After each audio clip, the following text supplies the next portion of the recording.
আসসালামু আলাইকুম। স্বাগতম জানাচ্ছি ত্রিকোণমিতির তৃতীয় লেকচারে।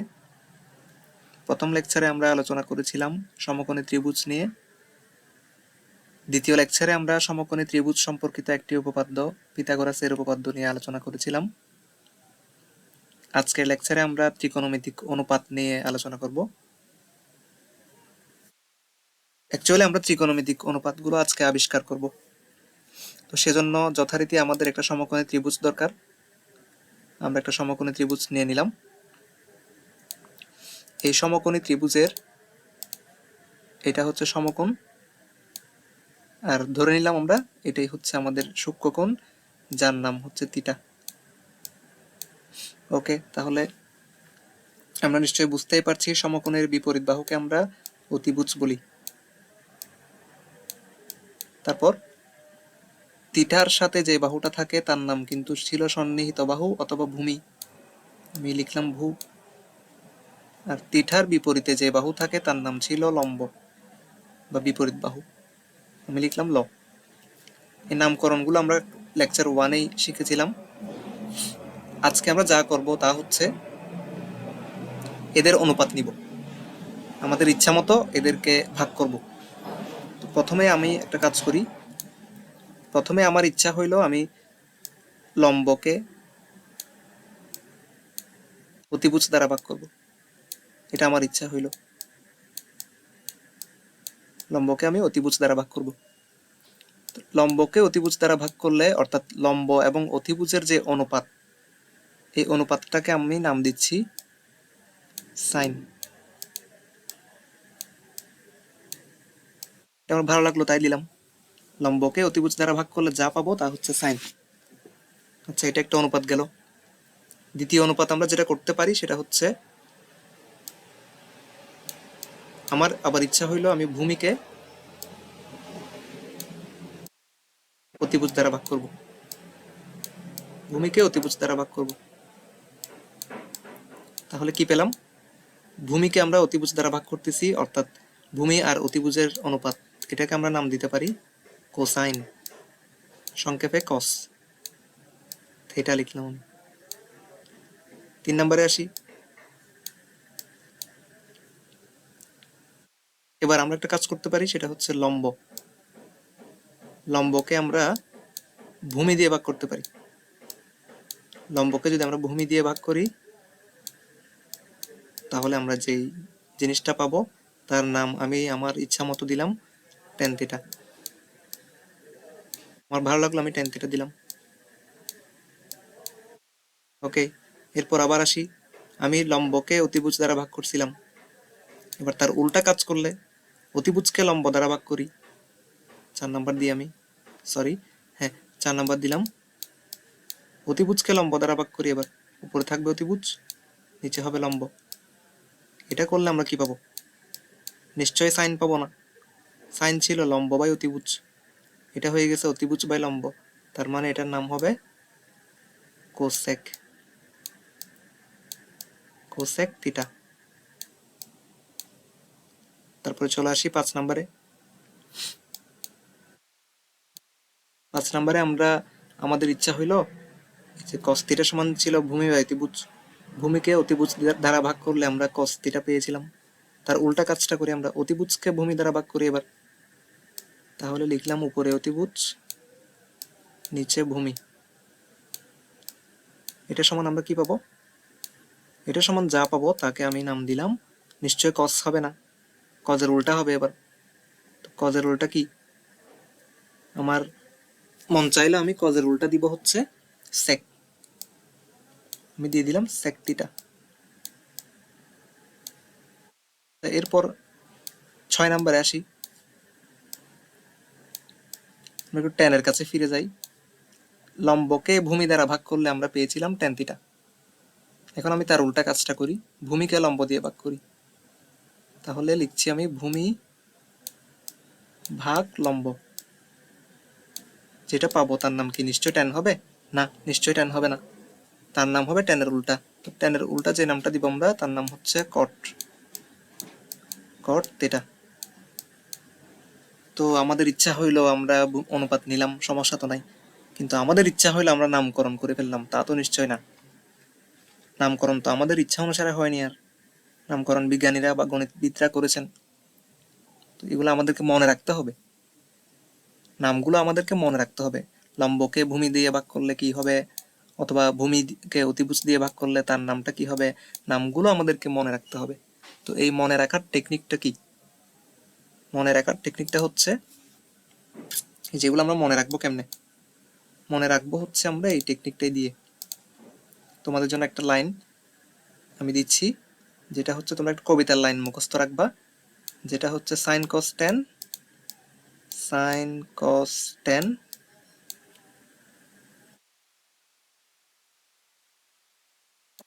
লতি ভূতি লঘু, লতি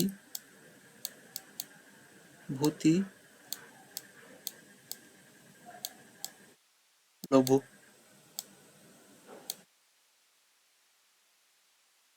তাহলে আমি আবারও বলছি কবিতার লাইনটি, সাইন কস টেন লতি ভূতি লঘু। একটা লাইন তোমরা মনে রাখবা খুব ভালো করে, তাহলে তোমাদের জন্য এই জিনিসটা খুব সহজ হয়ে যাবে। সাইন কস টেন লতি ভূতি লঘু, এটা অনেকেই অনেকভাবে মনে রাখতে পারো। কেউ মনে রাখে সাগরে লবণ আছে, কবরে ভূত আছে, এভাবে কেউ অনেকভাবে মনে রাখতে পারে। তবে আমি যেভাবে মনে রাখি সেটা হচ্ছে সাইন কস টেন লতি ভূতি লঘু। এখানে সাইন মানে হচ্ছে লতি, কস মানে ভূতি, আর টেন মানে হচ্ছে কি, টেন মানে লঘু। তো সাইন মানে লতি, এটার মানে কি? সাইন মানে যে আমি লিখলাম লতি, ল মানে হচ্ছে উপরে লম্ব, এই যে উপরে লম্ব, নিচে তি মানে অতিভুজ, এই যে অতিভুজ। তার মানে সাইন মানে হচ্ছে লতি, লতি মানে হচ্ছে লম্ব বাই অতিভুজ, লম্বকে অতিভুজ দিয়ে ভাগ করলে আমরা যা পাই তার নাম হচ্ছে সাইন থিটা। এরপর এরপর হচ্ছে ভূমিকে অতিভুজ দ্বারা ভাগ করলে আমরা যা পাই তার নাম হচ্ছে, এই যে ভূমিকে অতিভুজ দ্বারা ভাগ করলে যা পাই তার নাম হচ্ছে কস থিটা। কস মানে ছিল, এই যে কস মানে ছিল ভূতি, ভূমি বাই অতিভুজ, শেষ। তারপর টেন মানে, টেন মানে এখানে দেখাই যাচ্ছে টেন মানে হচ্ছে লঘু, তার মানে লম্ব বাই ভূমি। টেন থিটা মানে আমরা লিখতে পারি লম্ব বাই ভূমি, এটাই ছিল টেন থিটা। এই তিনটাই মনে রাখবো জাস্ট আমরা। আমি শুধুমাত্র কবিতার এই লাইনের মধ্যেই এই তিনটা দিয়েছি, সাইন কস টেন লতি ভূতি লঘু। বাকি তিনটা মনে রাখা আমাদের জন্য খুবই সহজ। তোমরা মনে রাখবা সাইনের বিপরীত হচ্ছে কোসেক, সাইনের বিপরীত কোসেক, আর কোসেকের বিপরীত হচ্ছে সাইন। সাইন এবং কোসেক একে অপরের বিপরীত, মানে উল্টা। তো সাইন ছিল লম্ব বাই অতিভুজ, তাহলে নিশ্চয় কোসেক কি হবে, অতিভুজ বাই লম্ব হবে। অতিভুজটা উপরে উঠে যাবে, লম্বটা নিচে নেমে যাবে, তার নাম হচ্ছে কোসেক থিটা। কস থিটা যেহেতু ভূতি, মানে ভূমি বাই অতিভুজ, তার মানে সেক তার উল্টা হবে অতিভুজ বাই ভূমি। কজের উল্টা হচ্ছে সেক, মনে রাখবা কজের উল্টা সেক, কসেক মনে রাখা যায় এটা। এরপর আসি টেনের কাছে, টেন মানে ছিল লঘু, টেন মানে ছিল লঘু, তো কট মানে হবে নিশ্চয় ভুল, ভূমি বাই লম্ব, উপরে হবে ভূমি নিচে লম্ব, অর্থাৎ টেনের উল্টা, এক কথাই। মনে রাখবো সাইন কস টেন লতিভূতি লঘু, সাইন মানে লম্ব বাই অতিভুজ, কস মানে ভূমি বাই অতিভুজ, টেন মানে লম্ব বাই ভূমি। এই তিনটা মনে রাখলে বাকি তিনটা মনে রাখা আমাদের জন্য সহজ। তো আমরা এতক্ষণ কি করলাম? এতক্ষণ যাবত আমরা আসলে ত্রিকোণমিতিক অনুপাতগুলোর নামকরণ করলাম, ওদের নাম রাখলাম আমরা। লম্বকে অতিভুজ দিয়ে ভাগ করলে কি পাচ্ছি তার একটা নাম দিছিলাম, ভূমিকে অতিভুজ দিয়ে ভাগ করলে কি পাচ্ছি তার একটা নামকরণ করছি আমরা মুরগি জবাই করে। তো যাই হোক, এবার আমরা এর পরের টপিকে চলে যাব, যেটা হচ্ছে ত্রিকোণমিতিক অনুপাতের মানসমূহ। ত্রিকোণমিতিক অনুপাতের মানসমূহ মনে রাখার টেকনিক বা কিভাবে আমরা মনে রাখতে পারি সেটাই আজকে আমরা শিখব। তো ত্রিকোণমিতিক অনুপাত মনে রাখার জন্য আমাদের এখানে কয়েকটা অনুপাত মনে রাখতে হবে, কয়েকটা মান। একটা হচ্ছে 0 ডিগ্রি, একটা 30, একটা 45, একটা 60, একটা 90। মোটামুটি এই 5টা মানে মনে রাখতে হয় আমাদের 9, 10 পর্যন্ত। তো 0 degree, 30 degree, 45 degree, 60 degree, 90 degree আমরা আজকেই শিখে ফেলবো কিভাবে এই অনুপাতগুলোর মান মনে রাখবো আমরা। তো চলো, এইগুলো মনে রাখার জন্য আমাদেরকে জাস্ট 2টা লাইন মুখস্থ রাখতে হবে। এখানে এখানে sine cos tan cot sec cosec, মোট 6টা অনুপাত আছে। 6টা অনুপাতের মধ্যে 6টা অনুপাত আমরা মুখস্থ করব না, আমরা শুধুমাত্র সাইন মুখস্থ করব আর tan মুখস্থ করব, বাকিগুলো আমরা অনায়াসেই পারবো। তাহলে চলো দেখা যাক কেমনে পারি আমরা। সাইনটা কিন্তু আমাদেরকে মুখস্থ রাখতে হবে। ছোটবেলায় আমরা যেমন কিছু জিনিস মুখস্থ করেছিলাম, অ আ ক খ ABCD, এভাবেই আমাদেরকে সাইনটা মুখস্থ রাখতে হচ্ছে। তো সাইন মুখস্থ রাখা সহজ। সাইন 0 ডিগ্রি এর মান হচ্ছে 0, সাইন 90 ডিগ্রি এর মান হচ্ছে 1। আশা করি এই দুইটা মনে রাখতে পারবো। সাইন 0 ডিগ্রির মান 0 আর সাইন 90 এর মান হচ্ছে 1। এরপর আসো সাইন 30 এর মান কত? সাইন 30 এর মান হচ্ছে হাফ। সাইন 30 এর মান কত? হাফ। এরপর সাইন 45 ডিগ্রির মান হচ্ছে 1/√2। সাইন 45 ডিগ্রি এর মান হচ্ছে 1/√2। সাইন 60 এর মান হচ্ছে √3/2, √3/2।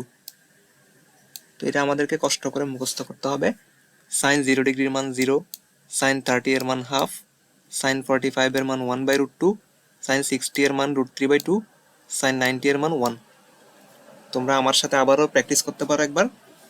সাইন 0 ডিগ্রির মান হচ্ছে 0, সাইন 30 এর মান হাফ, সাইন 45 এর মান 1/√2, সাইন 60 এর মান √3/2, সাইন 90 এর মান 1। আমি আশা করতেছি তোমরা এই প্রথম লাইনটা মুখস্থ করে ফেলেছো। এবং দ্বিতীয় অর্থাৎ তৃতীয় লাইনে আসি আমরা। বাকি যেটা মুখস্থ করতে হবে সেটা হচ্ছে tan। tan এর ভ্যালুটা আমাদেরকে মুখস্থ করতে হবে। তো এটাও মনে রাখা সহজ। tan 0 এর মান 0, tan 90 এর মান অসংজ্ঞায়িত। এরপর tan মাঝখানেরটা মানে হচ্ছে 45 ডিগ্রি। তো tan 45 এর মান হচ্ছে 1। আমরা এখানে 1 বসাই দিব। তাহলে tan 0 এর মান 0, tan 90 এর মান ইনফিনিটি বা অসংজ্ঞায়িত। তারপর tan 30 এর মান হচ্ছে, এখানে 30 বাকি আছে এবং 60 বাকি আছে। নিশ্চয়ই 30 ছোট, 60 বড়। তো আমরা মনে রাখবো ছোটটার জন্য ছোটটা, বড়টার জন্য বড়টা। যেহেতু 60 বড়, তার জন্য লিখবো বড়টা। বড়টা মানে √3।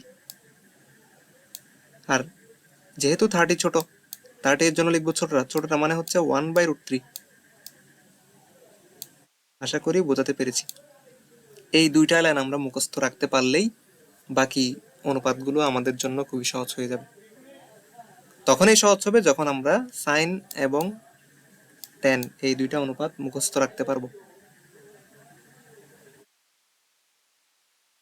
তো আমি আশা করছি তোমরা এই দুইটা অনুপাত মুখস্থ করে ফেলেছো ইতিমধ্যেই। না করে থাকলে আগে এই দুইটা অনুপাত মুখস্থ করে নাও। এরপর আমরা তাহলে কজের কাছে ফিরে আসি। কজ কেমনে মনে রাখবো? আমরা সাইন তো মুখস্থ করে ফেলেছি। কজ হচ্ছে সাইনের ঠিক বিপরীত থেকে আসবে, মানে 1টা চলে আসবে এখানে, √3/2টা চলে আসবে এখানে, 1/√2টা এখানে বসবে ঠিকই, আর হাফটা চলে যাবে ওইখানে, 0টা চলে যাবে ওই যে ঠিক লাস্টে। তো আমি আর একটু সহজ করছি। cos 0 ডিগ্রি, cos 0 ডিগ্রির মান হবে sin 90 এর মান। sin 90 এর মান যা cos 0 এর মান তা, তার মানে cos 0 ডিগ্রির মান হচ্ছে 1। তারপর cos 30 ডিগ্রি, cos 30 এর মান হচ্ছে sin 60 এর মান যা cos 30 এর মান তা। তো sin 60 এর মান ছিল √3/2, আমরা লিখব cos 30 এর মান √3/2। এরপর cos 45 এর মান হবে 1/√2। sin 45 এর মান যা cos 45 এর মানও হচ্ছে তা। sin 45 1/√2, cos 45 ও 1/√2। তারপর cos 60 এর মান হবে sin 30 এর মান। sin 30 এর মান হাফ, তাহলে cos 60 এর মানও হবে হাফ, 1/2। এরপর দেখি বলতো cos 90 এর মান কত হবে? cos 90 এর মান হবে নিশ্চয়ই sin 0 ডিগ্রি এর মান। তো sin 0 এর মান ছিল 0, তাহলে cos 90 এর মানও হবে 0, অর্থাৎ উল্টা থেকে আসতেছে। আশা করি বুঝাতে পারছি। আচ্ছা, এরপর cot sec cosec এই তিনটা মনে রাখা আমাদের জন্য এখন সহজ হয়ে যাবে, যদি আমরা এই তিনটা ভালোভাবে পারি। প্রথম তিনটা ভালোভাবে পারলে বাকি তিনটা মনে রাখা খুবই সহজ হবে। তো তোমরা প্রয়োজনে ভিডিওটা পজ করে আগে উপরের 3টা অনুপাত মুখস্থ করে নাও কষ্ট করে, এরপর বাকি 3টা অনুপাত আমরা নিজেরাই এখন করে ফেলবো।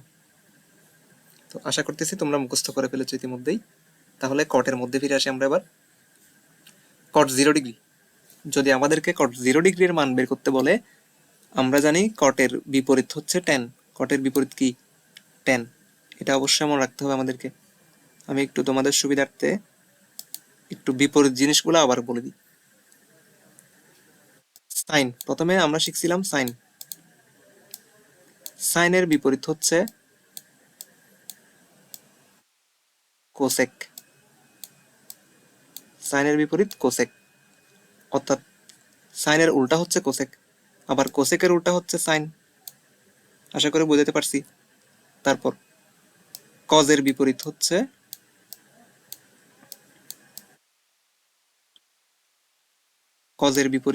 সেক, সেক থিটা। আর সেকের বিপরীত কস। এরপর ট্যান, ট্যানের বিপরীত হচ্ছে কট, কটের বিপরীত হবে ট্যান। একটা আরেকটার বিপরীত বা উল্টা আর কি। তো সাইনের বিপরীত কোসেক, কসের বিপরীত সেক, আমরা কস সেক দিয়ে মনে রাখতে পারি। ট্যানের বিপরীত কট, কটের বিপরীত ট্যান। আশা করি বিপরীত জিনিসটা তোমাদের মাথায় আছে। তো সেটা মাথায় রেখেই আমরা বাকি ত্রিকোণমিতিক অনুপাতগুলোকে আমরা সলভ করব। তো যেহেতু কট 0 ডিগ্রির মান বের করতে বলছে আমাকে, কট 0 ডিগ্রির মান বের করতে বললে আমি মাথায় আনবো কটের বিপরীত হচ্ছে ট্যান। ট্যান 0 এর মান কত? ট্যান 0 এর মান 0। তাহলে 0কে উল্টাইতে হবে আমাকে, কারণ কটের উল্টা হচ্ছে ট্যান। তো 0কে যদি আমি উল্টাই, আমি পাবো 0/0। 0কে উল্টাইলে পাবো 0/0। তার মানে এটা কি হবে? অসংজ্ঞায়িত হবে। কট 0 এর মান অসংজ্ঞায়িত, কারণ কোনো কিছুকে 0 দিয়ে ভাগ করলে আমরা কি পাই? অসংজ্ঞায়িতই পাই, সেটা সংজ্ঞায়িত না। এরপর আসি কট 30 ডিগ্রির মান। কট 30 এর মান বললে আমরা চিন্তা করব হচ্ছে ট্যান 30 এর মান কত? ট্যান 30 এর মান হচ্ছে 1/√3। তাহলে নিশ্চয়ই বুঝতে পারছো কট 30 এর মান কত হবে? √3/1 হবে। তো 1 তো লেখার কোনো প্রয়োজন নেই নিচে, আমরা কট 30 এর মান লিখতে পারি √3। এরপর আসি ট্যান 45 এর মান হচ্ছে 1। তাহলে কট 45 এর মান হবে কত হবে? 1কে উল্টাইলে, 1কে বিপরীত করলে 1/1 পাবো। তো 1/1 যে কথা, শুধুমাত্র 1 তো সেম কথাই। তার মানে ট্যান 45 ডিগ্রির মান 1, কট 45 এর মানও 1। তাহলে দেখে আমাকে বলো কট 60 এর মান কত হবে? কট 60 এর মান জিজ্ঞেস করলে আমাকে মাথায় আনতে হবে ট্যান 60 এর মান কত? ট্যান 60 এর মান হচ্ছে √3। তার উল্টা কত হবে? তার উল্টা মানে √3 এর নিচে মনে মনে 1 চিন্তা করতে পারি আমরা। তাকে উল্টাইলে আমরা পাবো 1টা উপরে চলে যাবে, নিচে √3টা নেমে যাবে। তার মানে কট 60 ডিগ্রির মান হবে 1/√3। এরপর কট 90 ডিগ্রির মান কত হবে? কট 90 বললে আমরা চিন্তা করব ট্যান 90 কত? ট্যান 90 হচ্ছে ইনফিনিটি বা অসংজ্ঞায়িত। আর অসংজ্ঞায়িত মানেই হচ্ছে কোনো কিছুকে আমরা 0 দিয়ে ভাগ করব। কত দিয়ে ভাগ করব? 0 দিয়ে। তো 0 দিয়ে ভাগ করলে আমরা আসলে অসংজ্ঞায়িত পাই। তো এটাকে উল্টাইলে আমরা পাবো উপরে 0, নিচে ওই কোনো কিছু। তো 0 দিয়ে ভাগ করলে আমরা কি পাই? ইনফিনিটি পাই। কিন্তু 0কে ভাগ করলে, এটা তো 0কে ভাগ করছি কোনো কিছু দিয়ে, তো 0কে ভাগ করলে আমরা পাই আসলে 0। তার মানে ইনফিনিটিকে উল্টাইলে, অসংজ্ঞায়িতকে যদি আমরা উল্টাই, তাহলে আমরা সরাসরি 0 পেয়ে যাব। ট্যান 90 এর মান অসংজ্ঞায়িত, কট 90 এর মান হবে অসংজ্ঞায়িতকে উল্টাইলে 0 হয়ে যাবে। এ হচ্ছে কথা। তাহলে এবার আসো সেক। সেক 0 এর মান। তো সেক এর মান বললে আমরা কার কথা চিন্তা করব? সেকের বিপরীত হচ্ছে কস। কস সেক মনে রাখতে বলছিলাম আমি। তো সেক 0 বললে আমরা কস 0 চিন্তা করব। কস 0 হচ্ছে 1, তাহলে সেক 0 হবে 1কে উল্টাইলে তাও 1। তারপর সেক 30 বললে আমরা কস 30 চিন্তা করব। কস 30 হচ্ছে √3/2। √3/2কে উল্টাইলে 2/√3 হবে। উপরে হয়ে যাবে 2, নিচে চলে আসবে √3। তারপর সেক 45 বললে আমরা কস 45 এর কথা চিন্তা করব। কস 45 হচ্ছে 1/√2। তাহলে আমরা sec 45 লিখতে পারি √2/1। তো নিচে তো 1 লেখার কোনো প্রয়োজন নাই, আমি সেজন্য নিচে 1 লিখতেছি না আর। sec 45 এর মান √2। তারপর sec 60 ডিগ্রির মান কত হবে? cos 60 এর মান হচ্ছে হাফ, তাহলে sec 60 এর মান হবে 2। 2 কে উল্টাইলে, হাফ কে উল্টাইলে 2ই হবে। এরপরে sec 90 ডিগ্রির মান জিজ্ঞেস করলে আমরা চিন্তা করব cos 90 এর মান কত। cos 90 এর মান 0, আর sec 90 এর মান 0 কে উল্টাইলে হয়ে যাবে আবার অসংজ্ঞায়িত। এরপর cosec থিটার কাছে চলে আসো। তো cosec থিটার কাছে এসে আমরা cosec 0 ডিগ্রি, cosec এর বিপরীত হচ্ছে sin। cosec 0 বললে আমরা sin 0 এর কথা চিন্তা করব। sin 0 ছিল 0, তাহলে cosec 0 হবে, 0 কে উল্টাইলে আমরা কি পাই? অসংজ্ঞায়িত পাই। 0 কে উল্টাইলে আমরা কি পাই? অসংজ্ঞায়িত পাই, মনে রাখবা। আচ্ছা, এরপর cosec 30 কত হবে? তোমরা একটু মনে করো sin 30 কত ছিল? sin 30 ছিল হাফ, তাহলে cosec 30 হবে, হাফ কে উল্টাইলে আমরা পাবো শুধু 2, নিচে 1টা লেখার কোনো প্রয়োজন নেই। এরপর cosec 45 বললে আমরা চিন্তা করব sin 45। sin 45 কত ছিল? 1/√2, আর 1/√2 কে উল্টালে আমরা পাবো √2/1, নিচে 1টা দেওয়ার কোনো প্রয়োজন নাই, তার মানে cosec 45 এর মান √2। এরপর cosec 60 ডিগ্রির মান কত হবে? sin 60 এর মান কত ছিল? √3/2 ছিল, তাহলে এটা হবে 2/√3। আশা করি বুঝাইতে পারতেছি। এরপর cosec 90 এর মান কত হবে সেটা তোমাদের জন্য আমি বাড়ির কাজ দিয়ে গেলাম। তোমরা অবশ্যই কমেন্টে জানাবা cosec 90 এর মান কত হবে সেটা। তো আজকের লেকচার এই পর্যন্তই। তোমরা ত্রিকোণমিতিক অনুপাত এবং ত্রিকোণমিতিক অনুপাতের মানসমূহ ভালো করে একটু দেখে নিবা, কারণ পরবর্তীতে আমরা যখন ম্যাথ করব তখন আমাদের এগুলা কাজে লাগবে। সে পর্যন্ত ভালো থেকো সবাই। আসসালামু আলাইকুম।